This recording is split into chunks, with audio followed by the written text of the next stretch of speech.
नमस्कार, मैं हूं सौरभ जौहरी। चलिए खास कार्यक्रम की करेंगे शुरुआत। पहलगाम में हुए आतंकी हमले के बाद पाकिस्तान को सबक सिखाने के लिए शुरू किए गए ऑपरेशन सिंदूर की उपलब्धियां गिनाने और सेना की शौर्य गाथा लोगों तक पहुंचाने के लिए बीजेपी 13 से 23 मई तक हर जिले में पार्टी 11 दिनों तक राष्ट्रव्यापी तिरंगा यात्रा निकालने जा रही है। बताया जा रहा है कि सेना के शौर्य सम्मान में यह तिरंगा यात्रा निकाली जा रही है, जिसके जरिए बताने की कोशिश की जा रही है कि कैसे कैसे भारतीय नागरिकों को संकट से हमारी सेना ने सुरक्षित निकाला और कैसे राष्ट्रीय स्वाभिमान को मजबूत किया। बताया यह भी जा रहा है कि संघर्ष विराम के बाद विपक्ष के हमलों का जवाब देने की भी रणनीति बनाई गई है। साथ ही विपक्ष द्वारा अमेरिका की भूमिका पर उठ रहे सवालों का जवाब भी देने की तैयारी सरकार ने कर ली है। ऐसे में तिरंगा यात्रा से सरकार क्या संदेश देने की कोशिश कर रही है और विपक्ष के उठते सवालों पर क्या है सरकार की तैयारियां, ये सवाल है।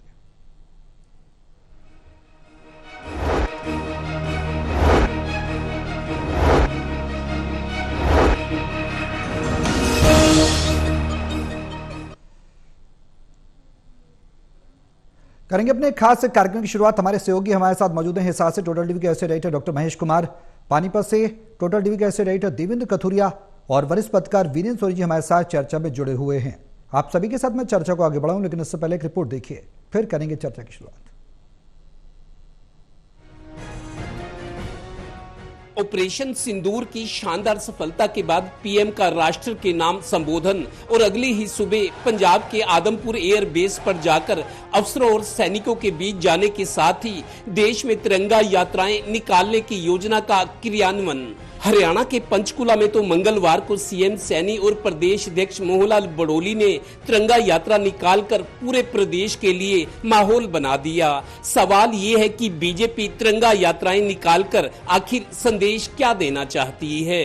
भारत माता के वंदे वंदे। जो तिरंगा यात्रा भारत माता के गौरव का उत्सव, यह राष्ट्र के आत्म सम्मान और शौर्य का उत्सव है। यह हमारी राष्ट्रीय चेतना, एकता और स्वाभिमान की अभिव्यक्ति है। यह उन रणबांकुरों को समर्पित है जिन्होंने दुश्मन को उसकी भाषा में जवाब दिया है। उधर कांग्रेस समेत पूरा विपक्ष पाकिस्तान पर भारत की जबरदस्त दस्तक के बावजूद क्यों सर्वदलीय बैठक बुलाने और संसद का विशेष सत्र बुलाने की अपनी मांग पर जोर दे रहा है। विपक्ष को इस जश्न पर आखिर आपत्ति क्यों है? इधर prime minister Modi ji address करने वाले थे, उसके पहले ट्वीट कर दिया उन्होंने कि दोनों मुल्कों को हमने कहा कि अगर व्यापार करना है तो आपको युद्ध बंद करना पड़ेगा। ये तमाम बातें जो हो रही है, इसका जवाब प्रधानमंत्री जी ने दिया। ये मेरी शिकायत उनसे, जवाब तो उनका देना चाहिए था। बाकी बड़ी बड़ी बातें आपने करी, अच्छी बात है। समय बताएगा कि जो बातें आप कर रहे हो वो कितनी हम कामयाब हो पाते हैं आने वाले वक्त में। भगवान करे कोई आतंकी घटना हो ही नहीं, अब कभी भी नहीं हो। हमारा तो ये ध्येय होना चाहिए था कि हमेशा के लिए पाकिस्तान की ऐसी स्थिति कर दें हम लोग, कम से कम वो जो है आतंकवादी घटना करने के काबिल नहीं रहे हो। सच तो ये है कि आज देश में पीएम मोदी जितना सफल, लोकप्रिय और सियासी जादूगरी वाला कोई नेता है ही नहीं। ये भी कि बीजेपी जितने मजबूत संगठन वाला कोई दूसरा दल है नहीं। बोल्ड फैसले और नए नए प्रयोग बीजेपी की सियासी प्रयोगशाला के ताजा नमूने हैं। सबसे बड़ी बात ये बकौल विपक्ष कि बीजेपी जितनी बढ़िया मार्केटिंग आजादी के बाद अब तक कोई सियासी दल नहीं कर पाया। इसीलिए तो बीजेपी कार्यकर्ता नारा लगाते हैं, मोदी है तो मुमकिन है। Haryana bureau, total news. तो प्रधानमंत्री नरेंद्र मोदी का राष्ट्र के नाम संबोधन और उसके बाद आदमपुर एयरबेस पर सैनिकों से मुलाकात करना। बता दें कि ये वही आदमपुर एयरबेस है जिसके बारे में पाकिस्तान ने झूठी अफवाह उड़ाई थी कि आदमपुर एयरबेस को उसने नुकसान पहुंचाया, ध्वस्त कर दिया। प्रधानमंत्री ने वहां पहुंचकर एक संदेश दिया है कि आदमपुर एयरबेस को पाक सेना छू भी नहीं पाई है। अब ऑपरेशन सिंदूर के सम्मान में ये सम्मान यात्रा, तिरंगा यात्रा निकाली जा रही है। इसके मायने क्या हैं देवेंद्र? चर्चा की शुरुआत में आपसे ही करना चाहूंगा। तिरंगा यात्रा बीजेपी निकाल रही है पूरे देश भर में। ऑपरेशन सिंदूर एग्जीक्यूट हुआ, जिस तरह से हमने देखा पाकिस्तान पस्त हुआ, मायने क्या माने जाएं इस तिरंगा यात्रा के? देखिए सौरभ, शानदार भारत ने प्रदर्शन किया है, भारतीय फौजों ने, पूरा देश झूम रहा है, सरकार के लोग भी, हर व्यक्ति, जिस तरह का माहौल था, जिस तरीके से ये ऑपरेशन को अंजाम दिया गया, उसके आउटकम से बहुत लोग खुश हैं। और आप देखिए, मोदी जी ने कल राष्ट्र को संबोधित किया, आज सुबह आदमपुर एयरबेस पंजाब पहुंच गए, किसी को पता नहीं लगा सुबह सुबह जी। और उसके बाद साथ ही साथ तिरंगा यात्राएं शुरू हो गई, जिसका आगाज आज पंचकुला में मुख्यमंत्री और प्रदेश अध्यक्ष ने किया है। मेरे को लगता है तिरंगा यात्राएं पहले भी निकालती रही है बीजेपी, जब जब चुनाव का समय था या जब 15 अगस्त की बात थी, लोगों को किस तरीके से राष्ट्रवाद से, हिंदुत्व, राष्ट्रवाद, मजबूत संगठन और स्ट्रॉन्ग लीडरशिप, ये वो तमगे हैं जो बीजेपी को दिए जा सकते हैं। तो तिरंगा यात्राएं निकालने का मेरे को लगता है पूरा देश चूंकि झूम रहा है, और सरकार के जिस तरीके से प्रधानमंत्री मोदी ने रक्षा मंत्री, विदेश मंत्री, सीडीएस, एनएसए, तीनों सेनाध्यक्ष लगातार मीटिंग की, रात दिन, पूरी दुनिया में मैसेज था कि भारत किस तरीके से अपनी रणनीति बना रहा है, और पाकिस्तान पर भी उसका असर पड़ा, और पाकिस्तान ने 4 दिन में ही घुटने टेक दिए। मेरे को ये जितनी लड़ाइयां हुई हैं, पाकिस्तान 65 में हारा, 71 में हारा, 1999 में हारा, लेकिन विशेषज्ञ इसको सबसे छोटी लड़ाई कह रहे हैं। 4 दिन भी पूरे पाकिस्तान टिक नहीं पाया। तो इस तरह के माहौल में भारत के लिए जश्न तो बनता ही है, लेकिन बीजेपी सरकार में बैठे लोग तिरंगा यात्राएं क्यों निकाले? पूरे हरियाणा में निकल लिए, और भी जगह निकल लिए, लेकिन एक तरह से सरकार की जो स्ट्रॉन्ग लीडरशिप है, प्रधानमंत्री का, हमारी सेनाओं का, जिस तरीके से एकजुट होकर देश पाकिस्तान के खिलाफ लड़ा है, मेरे को लगता है वो माहौल बनाए रखने और सरकार की उपलब्धि के तौर पर इसको देखा जाए और लोगों को राष्ट्रवाद से जोड़ा जाए। राष्ट्रवाद, हिंदुत्व, स्ट्रॉन्ग लीडरशिप देश की, और बीजेपी जैसा संगठन जो दुनिया की सबसे बड़ी पार्टी है, तो ये कुछ इस तरह के जो ये उपलब्धियां हैं, मेरे को लगता है सरकार और बीजेपी के लोगों ने बड़े सोच समझकर ये किया है फैसला कि मतलब बीजेपी या बीजेपी सरकार के अलावा कुछ नजर ना आए लोगों को, उस तरह की एक कोशिश है। ठीक है।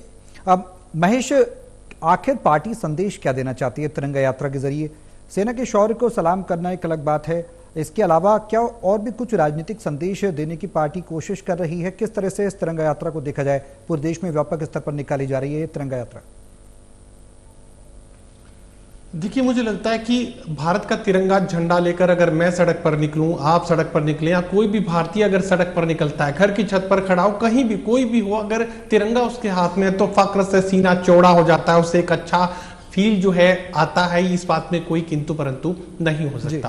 लेकिन जहां तक आप यात्रा के मायने समझने की कोशिश कर रहे हैं, मुझे लग रहा है कि भारतीय जनता पार्टी को डैमेज कंट्रोल करने की मजबूरी इस वक्त पूरे देश में सामने खड़ी है, और यही वजह कि राष्ट्रव्यापी ये कार्यक्रम बना दिया गया। डैमेज कंट्रोल कर रही है भारतीय जनता पार्टी तिरंगा यात्रा के जरिए। दरअसल ना सिर्फ विपक्ष से जुड़े लोग, ना सिर्फ भारतीय जनता पार्टी, कांग्रेस या किसी राजनीतिक दल से जुड़े हुए लोग, बल्कि एक आम भारतवासी जिसे राजनीति से भी कोई बहुत ज्यादा मतलब नहीं है, वो सिर्फ इस बात पर अपनी तवज्जो देने की कोशिश कर रहा है। इस सवाल का जवाब देश के प्रधानमंत्री से चाह रहा है कि अगर इतने अच्छे माहौल में जिस तरह की परिस्थितियां थी, यकीनन एक बेहतरीन कोऑर्डिनेशन देखने को मिला, यकीनन भारत की जो तकनीकी हथियार जुटाने की जो रणनीति थी वो यहां पर कारगर साबित हुई, और एक अभेद दुर्ग में पूरे भारत को तब्दील कर दिया गया। तो यकीनन ये परफॉर्मेंस थी, लेकिन ये परफॉर्मेंस कहां जाकर खत्म हो जाती है?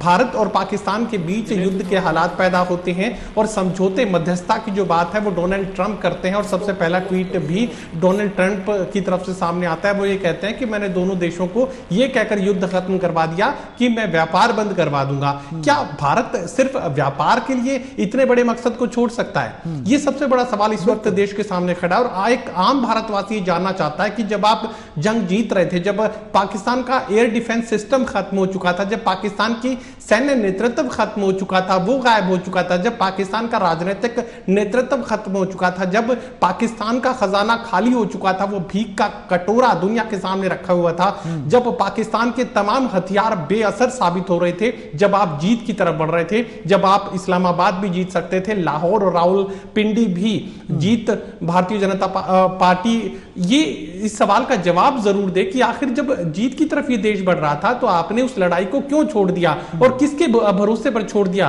अमेरिकी राष्ट्रपति इस बात का ऐलान कर रहे हैं कि मैंने दोनों देशों को धमकाकर यह कहा कि जो है आपका व्यापार बंद कर दिया जाएगा अगर दोनों देश जो है सीज फायर नहीं करेंगे। तो इस सवाल का जवाब देश के प्रधानमंत्री को देना है। काम भारतवासी इस सवाल का जवाब जानना चाहता है। और एक बेहद महत्वपूर्ण बात जो है, मुझे लगता है कि पाक ऑक्यूपाइड कश्मीर को लेकर लगता था इस जंग की शुरुआत के साथ ही लग रहा था कि जिस तरह का नेतृत्व, राजनीतिक नेतृत्व इस वक्त भारत में है, जिस तरह का कोऑर्डिनेशन भारतीय जल थल और वायु सेना में इस वक्त देखने को मिल रहा है, जिस तरह के हथियार और जिस तरह की तकनीकी तैयारी इस वक्त भारत के पास देखने को मिल रही है, अंतरराष्ट्रीय समुदाय जो कि खासकर इस्लामिक कंट्रीज हमेशा से पाकिस्तान के साथ खड़े नजर आते थे। इस बार दुनिया जो है अलग थलग कर चुकी थी पाकिस्तान को, और इक्का दुक्का चाइना और तुर्की को अगर छोड़ दे तो तमाम जो देश हैं वो पाकिस्तान से दूर हो चुके थे और इस जंग से खुद को दूर बनाए हुए थे। ऐसी परिस्थिति, ऐसी बेहतरीन परिस्थिति में पाक ऑक्यूपाइड कश्मीर भारत आसानी से हासिल कर सकता था और पाकिस्तान को दो हिस्सों में तोड़कर कम से कम बलूचिस्तान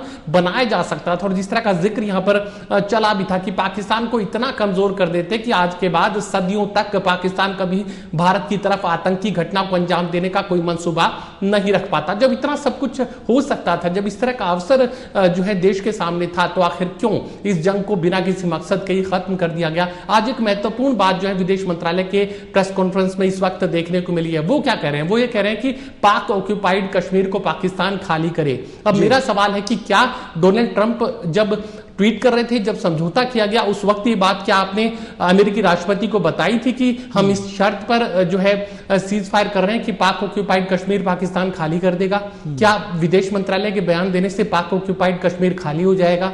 तमाम ऐसे महत्वपूर्ण सवाल हैं जिनका जवाब भारतीय जनता पार्टी को देना है, देश के प्रधानमंत्री को देना है। और मुझे लगता है कि इन सवालों को के जवाब देने में भारतीय जनता पार्टी नाकाम हुई है और यही वजह है कि धुआं यहां पर कायम करने की जो है जरूरत और मजबूरी मुझे लगता है कि भारतीय जनता पार्टी के सामने खड़ी है। अब देश सवाल कर रहा है कि पीओके वापस क्या विदेश मंत्रालय के बयान से मिलेगा, और यह बात क्या आपने अमेरिका के राष्ट्रपति को भी बताई थी?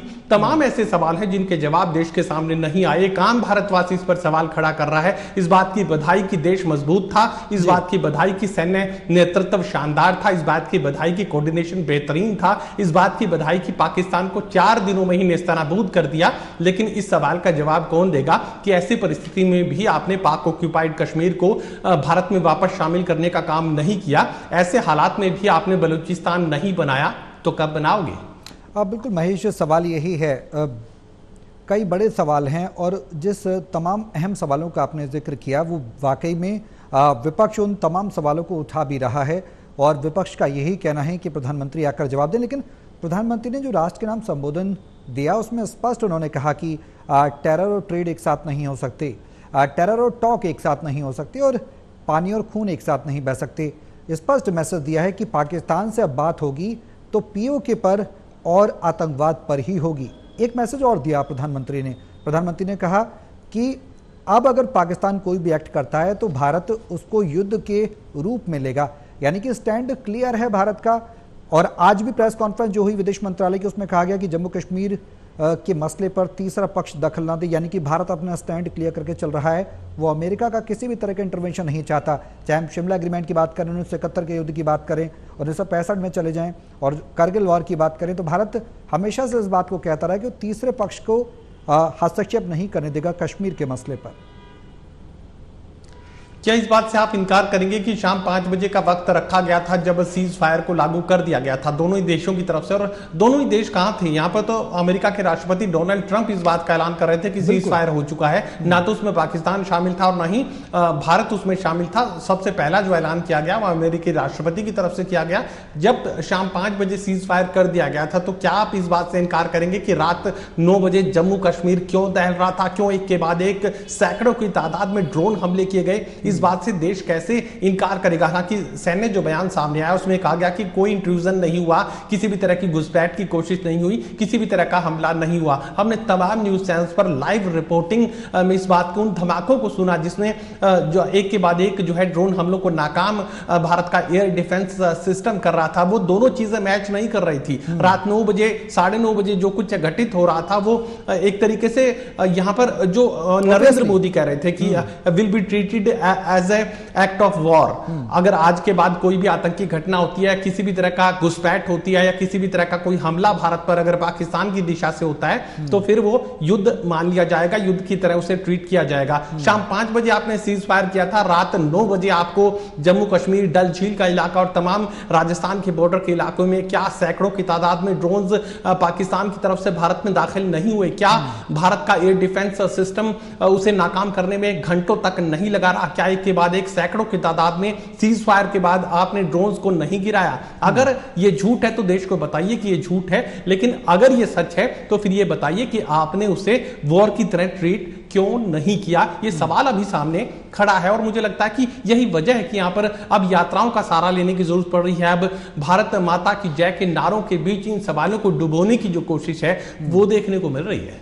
बिल्कुल, कई सवाल अब खड़े हो रहे हैं, उसमें कोई भी दो राय नहीं है महेश, क्योंकि अब प्रधानमंत्री जिस तरीके से संबोधन करते हैं, उससे पहले डोनाल्ड ट्रंप आकर इंटरवेंशन की बात करते हैं। विपक्ष लगातार इसी मसले को लेकर सवाल कर रहा है, सरकार से विशेष सत्र बुलाने की मांग कर रहा है, सर्वदलीय बैठक बुलाने की मांग कर रहा है। ऐसे में सरकार के पास अब आगे क्या विकल्प है? पाकिस्तान सुधरने वाला जो हरकतें हैं उसके बाद नजर नहीं आता, क्योंकि सीज फायर की बात की जाती है, फिर गोले दाग दिए जाते हैं, प्रधानमंत्री संबोधन करते हैं, उसके बाद फिर ड्रोन्स दाग दिए जाते हैं और उसके बाद उनको आइसोलेट करने की कोशिश भारतीय सेना करती नजर आती है। अब अगला कदम सरकार का क्या कुछ हो सकता है अंतर्राष्ट्रीय स्तर पर एक संतुलित कदम की बात की जाए तो? देखिए, अभी विदेश मंत्रालय की जो प्रेस कॉन्फ्रेंस खत्म हुई उसमें एक जर्नलिस्ट ने सवाल भी विदेश मंत्रालय के प्रवक्ता से पूछने का काम किया था। उनसे पूछा गया कि क्या आप ये बताइए कि अमेरिकी राष्ट्रपति डोनाल्ड ट्रंप ने ये नहीं कहा कि दोनों देशों को व्यापार बंद करने की धमकी मैंने दी और दोनों देश सीज फायर के लिए तैयार हो गए? क्या आपने विदेश मंत्रालय की तरफ से कहा गया कि ये सब कुछ गलत था? ऐसा कुछ भी नहीं था, व्यापार का कोई जिक्र इस संधि में नहीं किया गया। अगर ये गलत था तो डोनाल्ड ट्रंप क्यों गलत जानकारी पूरी दुनिया को दे रहे थे? और क्या भारत की तरफ से इस पर आपत्ति दर्ज करवाई गई कि अमेरिकी राष्ट्रपति गलत बयान दे रहे हैं? इस तरह का कुछ भी इस संधि में शामिल नहीं था, यानी व्यापार का कोई जिक्र ही नहीं था। तो फिर अमेरिकी राष्ट्रपति इस तरह की बात क्यों कर रहे हैं? क्या किसी स्तर पर भारत की तरफ से अमेरिकी राष्ट्रपति के सामने इस बात को लेकर कोई आपत्ति क्या किसी भी स्तर पर, किसी भी ऑफिशियल स्टेज पर क्या दर्ज की गई? इस सवाल का माकूल जवाब जो है विदेश मंत्रालय की तरफ से नहीं दिया गया। यानी बहुत सारे सवाल ऐसे हैं जो कि बाद में जोड़ दिए गए। जैसा कि सबसे अहम सवाल जो मैं समझ पाया वो यही था कि आप अब विदेश मंत्रालय जिक्र कर रहा है कि पाक ऑक्यूपाइड कश्मीर को खाली करना होगा, पाकिस्तान खाली कर दे। क्या विदेश मंत्रालय के दिए गए बयान से पाक ऑक्यूपाइड कश्मीर खाली हो जाएगा? बिल्कुल। क्या पाकिस्तान इस बात के लिए मंजूर कर लेगा? क्या किसी भी राउंड द टेबल, किसी भी बातचीत पर क्या पाकिस्तान इस बात पर मंजूर कर लेगा कि मैं पीओके खाली कर रहा हूं और आप आ जाइए और वहां पर तिरंगा गाड़ दीजिए? क्या यह हो सकता है? और किन परिस्थितियों में इस तरह की उम्मीद कर रहे हैं? जो कि जिक्र मैंने किया, सीज फायर 5 बजे हुआ, 8 बजे ड्रोन हमला भारत को झेलना पड़ रहा था और उस हमले से भी भारत की तरफ से इनकार कर दिया गया कि ऐसा कोई हमला हुआ ही नहीं। अब आप ऐसे पाकिस्तान से बात कर रहे हैं। अभी आदमपुर एयरबेस का जिक्र यहां पर किया जा रहा था, वहां पर प्रधानमंत्री नरेंद्र मोदी पहुंचे हैं और तमाम जो एयरफोर्स के सैनिक हैं उनके बीच वो बने हुए हैं। जिक्र तो यह भी किया गया था कि सिरसा एयरबेस को तबाह कर दिया गया, जो कि आर्मी का एयरबेस है। एक मिसाइल अटैक वहां पर किया गया। किसने कहा था? पाकिस्तान ने कहा था। और विदेश मंत्रालय की तमाम जो अलग अलग प्रेस कॉन्फ्रेंस हमने देखी, उसमें एक ही बात को बार बार जिक्र किया गया था कि झूठ का जो आवरण है, झूठ का जो बादल है, पूरा का पूरा एक तरीके से आवेग जो है देखने को मिल रहा है पाकिस्तान की तरफ से। हर मिनट यही जिक्र होता है कि पाकिस्तान झूठ बोल रहा है। तो ऐसे माहौल में, ऐसी परिस्थितियों में क्या आप ये उम्मीद कर रहे हैं कि पाकिस्तान राउंड द टेबल कहीं बैठेगा और उस बातचीत में पाक ऑक्यूपाइड कश्मीर को खाली कर देगा? बिल्कुल, कई सवाल हैं महेश, और वाकई में ये सवाल लाजमी भी हैं, क्योंकि जो मौजूदा परिस्थिति बनी हुई है अंतर्राष्ट्रीय स्तर पर और राष्ट्रीय स्तर पर, उसमें कहीं ना कहीं सवाल उठने लाजमी। विपक्ष लगातार अमेरिका की भूमिका पर भी प्रधानमंत्री नरेंद्र मोदी को घेरा है। ऐसे में तिरंगा यात्रा निकाली जा रही है, पॉलिटिकली मोटिवेटेड इस यात्रा को माना जा रहा है, डैमेज कंट्रोल के तौर पर इसे माना जा रहा है। अब आगे सरकार का क्या कुछ कदम रहता है? सर्वदलीय बैठक बुलाए जाने की मांग कांग्रेस लगातार कर रही, विशेष सत्र बुलाए जाने की मांग कर रही है। सरकार का अगला कदम क्या होगा?